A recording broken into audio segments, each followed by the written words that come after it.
In this podcast, we go behind the scenes of healthcare technology. I'm Natalia, co-founder of ArztAPI, and I'm here with my other co-founder and our CTO, Alex. In our work, we talked a lot to leaders across the healthcare and technology landscape every day, from health tech startups and insurance providers to pharmaceutical companies. And we hear the same questions and the same frustrations over and over again. The world of healthcare data is complex, fragmented, and often a major barrier to innovation. So today we're doing something a little different. We are dedicating this entire episode to answering those questions. We are going to pull back the curtain on ArztAPI, what we do, why we do it, and how we are building what we believe is the foundational data infrastructure for the future of digital health in Europe. Alex, welcome. Are you ready to dive in? Yes, let's go. Okay, so let's start at the very beginning. Before we even wrote a line of code for ArztAPI, we saw a fundamental problem in the market. For a product manager at a health tech company or a marketing lead in pharma, what is the reality of working with healthcare provider data in the DACH region today? Can you paint a picture of the data pain they experience? Yes, of course. So the current data landscape is fragmented, inconsistent, and not suitable for modern digital applications. Companies face a lack of standardization in medical specialties and languages, which makes data integration very difficult. And on top of that, the information is often incomplete or even outdated, which is the worst, with things like closed practices still being listed and so on. A major issue is the absence of multi-role linking. Like a single doctor working in a private practice and a hospital appears as two separate, unconnected entities. And this forces companies to expend significant time and resources on manual data cleaning, on deduplication, on structuring, and so on, which slows down innovation and growth. Of course. You mentioned fragmentation and lack of standardization. Can you give us a concrete example of what it looks like? For instance, how might one doctor appear in 3 different outdated lists? Yes. A doctor might be listed in an official regional registry with one specialty, and on a hospital website with a slightly different title, and then in a purchased marketing list with an old address. So these 3 entries for the same person have no connection, and this is making it impossible to get a complete view of their work without extensive manual research. Yeah, it seems like a lot of work to do before you even can start using the data then. Exactly. But beyond the data itself, there's what we call the pricing pain. It's not just the data is expensive, but there's a mismatch between cost and value. So can you talk about the repetitive buy, clean, repeat cycle that so many companies are trapped in? Yes. So companies pay thousands of euros for static and one-time or often one-time data dumps that are often already outdated because of their age, because of how often they get updated and so on.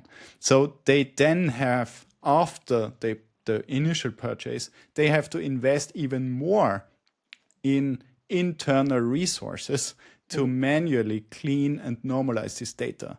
And because the data isn't updated, it degrades over time and forcing them into a so-called buy, clean, repeat cycle, where they have to repurchase and then again re-clean the data regularly. And this is creating a huge ongoing cost with low ROI. So, yeah. Right. So faced with this landscape of fragmented, low-value data, we decided to build a solution.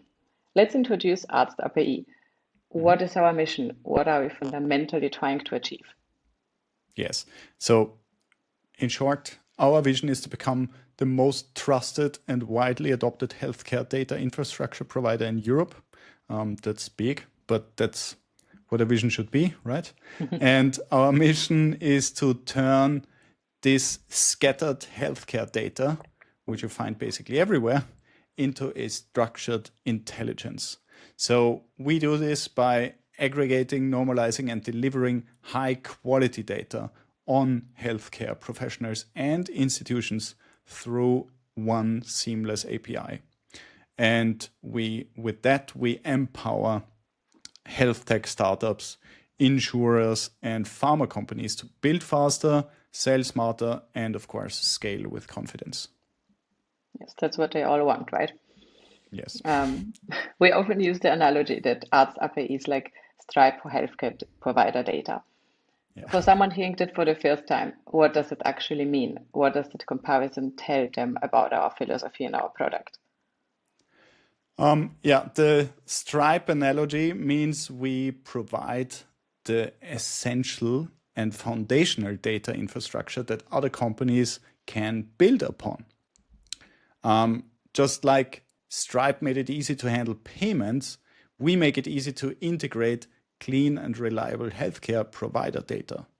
It signals that we are quality first, reliable, and an enabler of innovation and not just a static data list. Another key part of our positioning is being neutral and standalone. Why is this so important? Why would a pharma company or an insurer hesitate to get their data from a patient booking platform like Doclib, for instance? How do we solve the trust issue? Yes. So being natural and standalone is critical for us, for trust. And we are not tied. This creates that we are not tied to a marketplace like Doclib or a CRM or any government body. A pharma company wouldn't want to rely on a competitor's ecosystem for data. It always has risks of being closed out and so on. So our neutrality means any company, even direct competitors of us, can use our data without fear of conflicts of interest or platform bias. So we provide the data without an agenda. It doesn't really matter to whom. So, yeah, just the raw data. Yes. Okay, so let's get into the technology that makes this all possible. Many companies claim to use AI to clean data, but our approach is more sophisticated. Can you walk us through our multi-stage data enrichment pipeline? What happens at each stage, from raw data ingestion to final enriched profile? Yes, of course. So our system is built on a microservices architecture with 3 stages. We have stage 1, that's ingestion and initial enrichment. There we ingest raw data from various sources. So this data is then parsed and a basic enrichment like address normalization is performed in order to make it standardized and like normalized. For everybody who doesn't really know what normalized means, it means that it gets transferred into a, for example, it gets transferred into a certain type of strings. For example, in a normalized address, you don't have caps at the beginning of a street, for example. You have small caps everywhere. This makes a lot of processes way easier. So this is very important, the normalization. So then we have stage 2, which is structured matching plus upsort. So we intelligently match new data against our existing database to avoid duplicates. So I think that's something only very few on the market do. That's the reason why so many lists are growing and growing and growing, but actually they don't. So this stage is crucial for linking records and also ensuring a single unified profile for a single professional or for each professional. And then we have stage 3, which is an AI-driven enrichment. And this is where our most advanced work happens. So we use our own AI models our own trained on our own server infrastructure built AI models to perform complex enrichment tasks, acting like an AI-powered human researcher to verify, discover, and also connect new information for professionals, facilities, and also locations. Okay, so this is stage 3, our AI-driven enrichment. That sounds like the real magic. You've described Yes. the agent as an AI database enrichment specialist.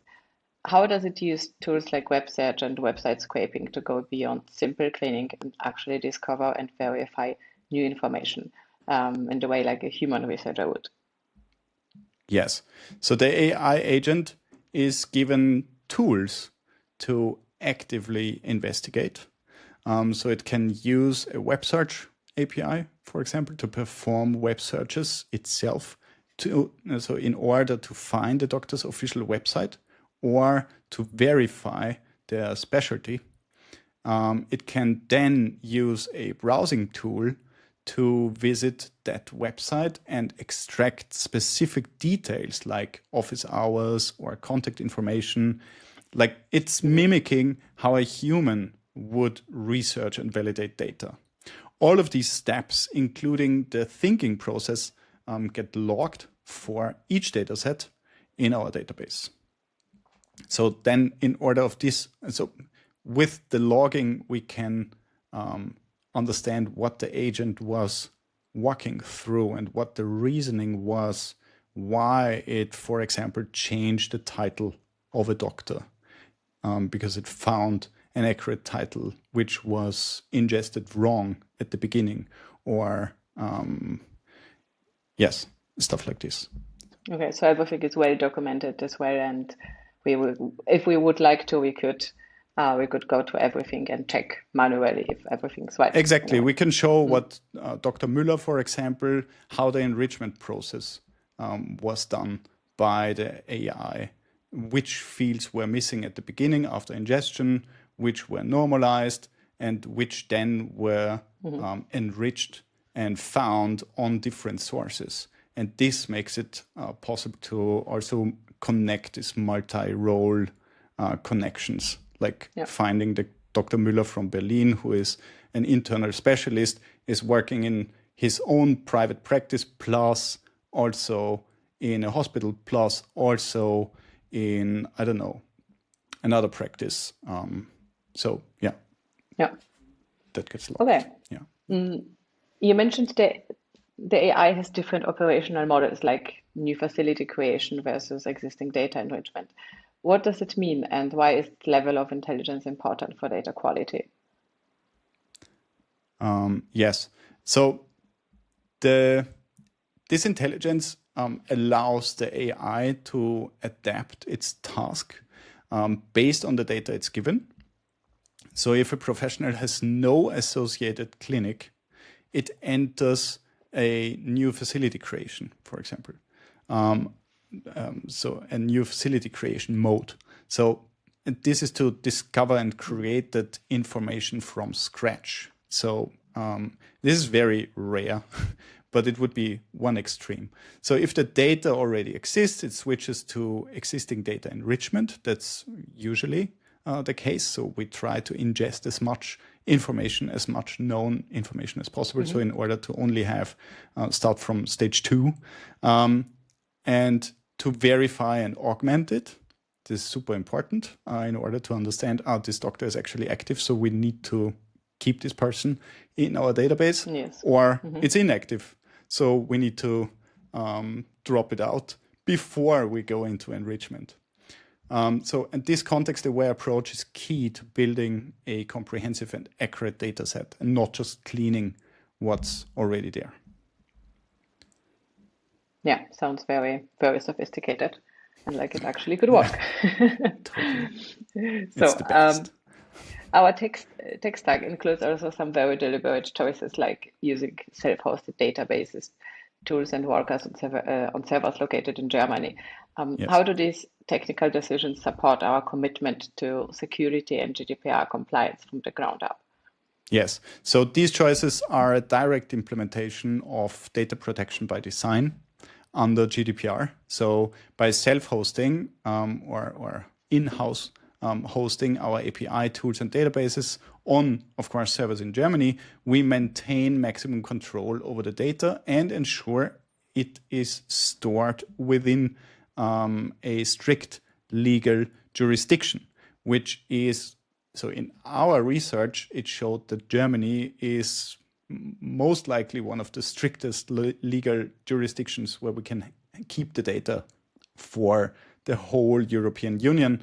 And this is the reason why we have this as the data center. So this demonstrates that security and compliance are not afterthoughts, but are built into the very architecture of our platform. Okay, but ultimately our clients are buying the data. So Yes. let's talk about what makes our data fundamentally different and more valuable. A huge pain point we discussed is, for example, a single doctor appearing in multiple places with no connection. Yes. So how does ArztAPI multi-role linking solve this? And why is this a game changer for, say, a pharmaceutical sales team? Yes. So our multi-role linking creates a single unified profile for each healthcare professional. And instead of seeing Dr. Schmidt at her private practice and Dr. Schmidt at the hospital as two separate entries, our data shows one person with two distinct roles in two different facilities with two different locations. So for a pharma sales team, this is a game changer. It transforms a simple directory into an intelligence and planning tool. So they can see that Dr. Schmidt is not just a local practitioner, but also an influential figure at a major clinic, for example, allowing for much more effective targeting and key opinion leader or KOL mapping. So this is one of the core strengths. Yeah. Yes. Just in case someone is wondering, where does our data actually come from? Can you talk about our approach to sourcing from public registries and other information, how our values lie in aggregation and validation processes? Yes. So we source our data from publicly available information, such as government registries and other public websites. The raw data itself is just a starting point. This is very important. So our true value lies in our process.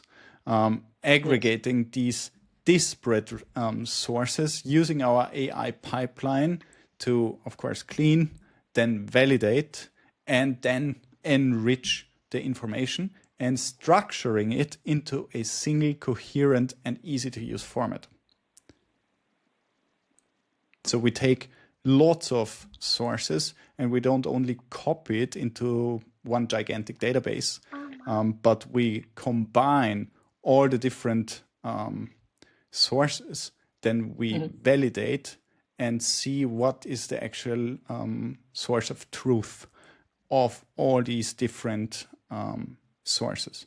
Plus, of course, but yeah, we'll talk later on that we have a manual validation process. Okay, excited about it.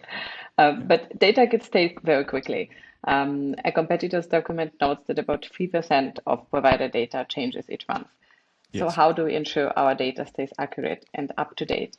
What role do our AI agents at Multilingual Review Queues play in this? Yes. Okay. So we have a continuous update process. And this is very different to most of the lists or sources you can buy from, which are usually like once a year or something updated and have not enough people to do this because it's such a monstrous task. So our AI agents constantly work to verify information, existing plus new. And we also plan for a regular full data set update. So currently we do every quarter. So every 3 months we can guarantee that the whole data set is updated. But we're planning on doing it in even faster intervals. And when our automated systems encounter data that is conflicting or has low confidence, so we have a confidence score on each data set. So if it has low confidence, it's flagged and sent to a manual review queue for a human operator to resolve. So this combination of automated enrichment and human oversight is how we fight data decay and, of course, maintain accuracy. Our clients operate internationally, as our children do. How does our multilingual taxonomy with specialization mapped in both German and English help a German startup expand its services or an international company enter the DACH market, for instance? Yes. So our multilingual taxonomy is a key enabler for growth. For a German startup looking to attract international users or expand, so providing data in English is crucial. For an international company entering the DACH market, having a clean standardized mapping of German medical specializations and to English equivalents removes a major barrier to entry. So it makes their products usable and searchable for a wider audience from day one. Okay, so we'll come back a little bit later to the topic of expansion. For now, I wanted to talk to you about something which is on the top of the mind for every responsible company working with data in Europe: GDPR. It's a complex topic. Exactly. It's a very complex topic, and there's a lot of misinformation out there. Yes. So how do we at ArztAPI approach compliance, and specifically, what is our legal basis for building this database? Yes. So our approach to GDPR is proactive and foundational. I think that's the only way to start something like this or to do something like this. So we operate on the lawful basis of legitimate interest under Article 6 of the GDPR, which is a very interesting fact. Our legitimate or a very interesting fact that you can do this. So our legitimate interest is creating an accurate, centralized database of healthcare professionals to enable innovation and provide better data than the outdated, fragmented alternatives currently available. So this is, at least in our opinion and in our lawyer's opinion, a definite legitimate interest. So we have a comprehensive legitimate interest assessment, the so-called LIA, which balances our interest against the rights and freedoms of the data subjects, which are, of course, only business related data sets of our data subjects, aka the professionals or doctors or pathologists and so on. Yes. Okay, but still there is a key point of confusion around publicly available data. Yes. There's a common misconception that if information is in public website, you can just use it for any purpose. Can you explain why that's not true under GDPR and how our legitimate interest assessment addressed that? Yes. So this is a crucial. That's a critical point. Under GDPR, just because data is public does not give anyone an automatic right to process it for any commercial purpose. So you still need a lawful basis. Our LIA acknowledges this. And while a professional might have a reduced expectation of privacy for their public business details, we must still justify our specific purpose, which is aggregating, enriching, and commercializing it via an API. Because in the end, we are selling the data we aggregate and ensure and enrich. And we need to ensure it's fair and transparent. And this is what we're doing. Okay, so this is what we can provide. But beyond this legal framework, what are the concrete technical and organizational measures we have in place to protect the data? You've mentioned, for example, German hosting, but what about things like encryption or access controls? Yes. So we have multiple layers of security. Data is encrypted both in transit, So while you're using protocols like HTTPS, so via the internet, and of course at rest, so inside our servers. So we are implementing strict role-based access control to ensure only authorized personnel can access data. So not everybody in our company can use the database or download something or even see the code of the workers and so on. So we also plan for regular security audits, penetration testing, and we're working currently towards ISO 27001 certification in order to formalize our security posture. Sounds very good. And what happens when a doctor wants to be removed from our database? How do we handle the data subject rights, like, for example, the right to erasure, especially given that our system is constantly scraping and updating the data? Yes. So this is actually kind of tricky. That's because everybody gets frustrated if you unsubscribe somewhere and next week you get marketing again. So we are fully committed to upholding data subject rights, which is also written in our LIA. So we implemented and are constantly optimizing a clear and accessible process for individuals to submit requests for access. So in order that they know what we hold about them, for rectification or even for erasure, of course. Handling erasure is super complex because data could be rescraped in a future update. Just if we rescrape a facility, for example, and the agent sees, there is Dr. Müller, and Dr. Müller is not in our database. Surprise, surprise. So our process involves not only deleting the existing record, but also adding the individual to a suppression list to prevent their data from being re-added manually or by our automated systems in the future. So this, the individual gets deleted from the database where the data is stored, which our users can access through our API. Okay, so now that we cleared all the compliance things out, let's break down our business model. Some people might see a monthly subscription fee and compare it to buying a one-off list. Can you first explain how our pricing works, particularly the flexible credit system?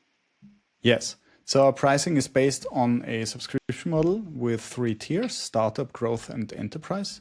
And the core of the model is a flexible credit system. So instead of a flat fee per API call, credits are consumed based on the complexity and amount of data you request. So a simple query for just a name and address costs very few credits, while a complex query with many data fields costs more. So crucially, you don't pay for empty fields. This ensures the pricing is fair and directly tied to the value you receive. And this, in turn, is our incentive to provide better data quality and enrich the database constantly. Okay, let's talk about the ROI then. How does subscribing to ArztAPI actually save our clients money and resources in the long run when you factor in the hidden cost of the old model? Yes, so the ROI is immense when you look at the total cost of the alternative. So one-off list is just the beginning of the expense. So companies then spend weeks of their data analysts or CRM admins time cleaning and structuring the data. With ArztAPI, that entire costly and time-consuming process is eliminated. Our data is clean, structured, and ready to use, allowing our clients to focus on building their products and not cleaning their data. Okay, we position ourselves as high ROI. Can you walk me through the total cost of ownership argument? What's the real cost of the cheaper static spreadsheet? Yes. So the cheaper spreadsheet is a false economy. Its total cost of ownership includes the purchase price plus the significant internal salary costs for the manual labor to make it usable, plus the opportunity cost of having your team tied up in data janitor work instead of innovation. So because of this, it gets stale. You have to repeat that entire expensive cycle every few months. And our subscription, so our subscription provides continuously updated high quality data, which is a far more efficient and valuable operational expense than doing it on your own, having the necessity to bind people into this kind of work and so on. So, yeah. And how do we provide transparency and cost control to our clients so they never have to worry about surprise bills? Yes, we provide a client dashboard where users can see their credit consumption in real time. So if you do a call, then you see how many credits you have based on your tier and how many credits you used already. So they can monitor their usage against their monthly allowance and see exactly how many credits each query costs. And this complete transparency gives them full control over the spending, and it eliminates any risk of surprise bills. So you see early enough. If you check your dashboard, you see early enough, and you get emails and everything. So, but you see early enough that you are at the end of your included credits, and that you will get paid, that you will get billed for the exceeding credits. In order to keep it cheap, you can then transfer to the next tier, which gives you more included credits and a cheaper credits cost. Yeah, that makes sense. As soon as you need more data, you need a bigger plan. You can upgrade. Yeah. You can, yes, or downgrade if you don't need as much anymore. Exactly. Yes. Okay, so before we dive into some specific examples, I want to touch on a core promise we make, which is speed. We tell potential clients they can go from having a data problem to having a fully integrated solution in days, not in months, and it traditionally takes. For a CTO or a head of product listening, that might sound too good to be true. So how does our API-first approach and the structured nature of our data actually make the rapid speed to market a reality? Yes. This promise directly tackles one of the biggest hidden costs of the old model, which is the immense amount of time engineering and data teams waste on manual work. So the alternative to our API is often a messy data dump that takes months to clean, structure, and of course integrate. And our API first philosophy means the system was designed for developers from day one. So we provide a clean modern GraphQL API with detailed documentation, which allows engineers to start building immediately without having to decipher complex outdated formats or deal with the lack of an API altogether. So the speed comes from the fact that the data is already structured and already intelligent, and the developer doesn't need to write code in order to link a doctor's hospital role to their private practice and so on. We've already done that. So they don't need to normalize specialties across different languages. Our taxonomy handles this. And the result is that clients can skip the entire data cleaning and preparation phase, which is typically the most time-consuming part. Instead of a project spanning a whole quarter, a developer can integrate our API and build a feature like find a doctor search tool in just a few days and dramatically accelerate their product roadmap. Well, I can see that there's like a lot to talk about, a lot of things that are connected to data, to the structure of it. What I know is also that one of the things regarding the speed is the very long sales cycles, which are usually connected to other companies. I would say we make another podcast about that and talk a little bit more in depth about the speed to market topic. And absolutely. Now let's make it real. I want to walk through a few scenarios. Let's start with a health tech startup, maybe a symptom checker app, for example. What's the biggest data challenge and how does ArztAPI provide a solution for that? Yes.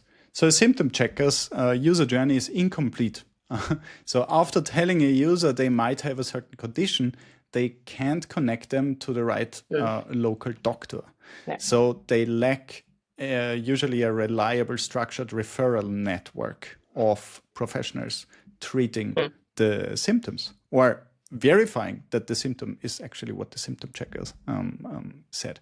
So with a single API integration, they can query ArztAPI for dermatologists near this user's location and instantly display a list of relevant verified specialists completing the user journey from triage to care. Yeah, finding a fitting practitioner is the next step after looking to all the symptoms. Exactly. So you can quickly improve the user journey and the product. Yes. Okay. Then let's put ourselves, for example, in the shoes of a manager at a large public health insurer. The members are complaining about inadequate Find a Doctor tool on their website. How do we solve the problem for them? Yeah. So their member-facing doctor directory is powered by a static outdated list, usually. So they have their own database, they purchase the list, put it into the database, and that's it. So this leads to a member frustration when they call numbers that are out of service or visit closed practices in the worst case. So they go there, which is even worse. And the solution for that is they can replace the outdated backend with a live feed from our API. And this ensures their directory is always accurate and up to date, which is dramatically improving member satisfaction and trust in their digital services. And of course, it lowers the all-in-all cost, which is involved and so on. So, yeah. Okay. One last example. What about a head of sales at a pharmaceutical company? They need the field reps to be as efficient as possible. How does ArztAPI help them to target the right doctors and key opinion leaders more effectively? Yes. So their problem is that their sales reps are working from, again, stale CRM data, wasting time on bounced emails or visiting clinics where the target doctor no longer works. So this is, again, a lack of insight into a doctor's multiple roles. So the solution for this is we provide this continuous CRM enrichment via our API. So the CRM data is always current. And with our multi-role linking, the reps can identify high-value key opinion leaders who might have a small practice, a local practice, but also a senior role at a major hospital. So this leads to much higher sales productivity and more effective engagement. Good. Because also they know, okay, on their, so they can plan their trips and their reps rounds. So they don't need to visit the Dr. Müller at the major clinic in order to talk to an KOL, plus then have the same doctor in a private practice. And when they get into the room, they understand, oh, it's the same Dr. Müller. How crazy is that? So it makes everything more effective in the end. Okay, so now we got a nice overview about a couple of use cases, of possible use cases. Looking into the future, Alex, what's next for ArztAPI platform? Can you share a bit about the product roadmap and what the features or capabilities our clients can look forward to? Yes. So our immediate roadmap is focused on scaling within the DACH region and continuously improving our data quality. So that's our core. Then we are planning to release future features for our non-technical users, like including user-friendly dashboards and pre-configured CSV exports. If you're interested on that list, you can do this. Or if you only need it once, for one sales cycle, for example. So for our AI-focused clients, we're planning to further enrich the existing vector embeddings. So we have vector embeddings already, but we plan to further enrich it to our data and making it perfectly suited for building even more advanced semantic search tools and LLM-powered assistants, which where the database is basically built from the ground up to empower LLMs and agents in your own infrastructure. Exciting. Yes. And still our vision extends beyond the DACH region. Yes. So what is our internationalization strategy? How do we plan to take this solution to the rest of Europe? So yeah, we have a clear phased internationalization plan.